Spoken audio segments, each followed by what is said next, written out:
ഇതുപോലത്തെ ഒരു മുഖം ഇതിനു മുമ്പ് കണ്ടിട്ടില്ലല്ലോ. എന്നും കാണുന്നുണ്ട്, രണ്ടു നേരം കാണുന്നുണ്ട്. നമസ്കാരം. എന്തോ കുത്തി പറയുന്ന പോലെ എനിക്ക് ഫീൽ ചെയ്യുന്നുണ്ട് കേട്ടോ.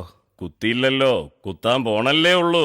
നല്ല മുടിയാ കേട്ടോ, അതുകൊണ്ട് ഫുൾ ടൈം അഴിച്ചിട്ടിരിക്കുക. ജാസ്മിൻ നല്ല കുട്ടിയായിട്ട് ഒതുങ്ങിയ ഒരു പൂച്ചക്കുട്ടി. എന്നെ പൂഴ്ത്തി പറയുന്നത് എനിക്ക് ഇഷ്ടമല്ല. അതെന്താ എന്താന്ന് അറിയില്ല. നിങ്ങൾക്കോ? എനിക്കിഷ്ടം. എനിക്കും കുറേശ്ശെ ഇഷ്ട. ഞാൻ ഇങ്ങനെ കാണുമ്പോ എനിക്ക് പണ്ടത്തെ ഊർവശി ചേച്ചി എന്നുള്ള രണ്ട് സൈഡിലും മുടിയൊക്കെ പിന്നി എനിക്കവിടെ വർത്തമാനം കേട്ടിട്ട് ചൊറിഞ്ഞോണ്ട് വരുത്.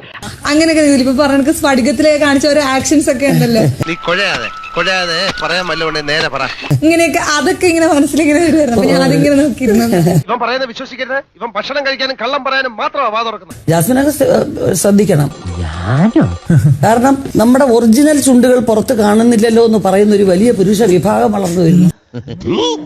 തീർച്ചയായിട്ടും എന്റെ മോളോട് പറയുന്നുണ്ട്, അവളും ഇത് തന്നെ. ഞാൻ എന്ത് ചെയ്തു അമ്മച്ചി പറയുന്നേ? നീ ഒന്നും ചെയ്തില്ലേ? പെൺകുട്ടിയോടായാലേ നിലയ്ക്ക് നിക്കണം. അയ്യോ, ഞാൻ ഒരു പാവല്ല. വളരെ നാച്ചുറൽ ആയിട്ടുള്ള ഒരു അപ്പിയറൻസ് കാണുന്നില്ലല്ലോ. അപ്പൊ എവിടെ ഒരു ഹിഡൻ ഫേസ് ഉണ്ട് എന്നൊരു തോന്നല് വരും.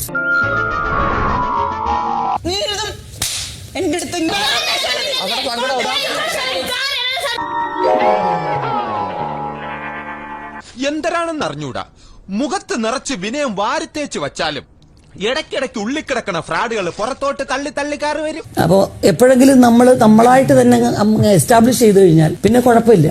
എന്നെ നാണം കെടുത്തരുത്, ഇവർക്കൊക്കെ എന്നെ വലിയ ബഹുമാനമാണ്. അല്ലാതെ വരുമ്പോ പുറകപ്പിച്ചിരങ്ങാനും വല്ലവരും കണ്ടിട്ട് അയ്യോ ഇതിനെയാണോ നേരെ ഇങ്ങനെ കണ്ടതെന്ന് തോന്നിപ്പോരും.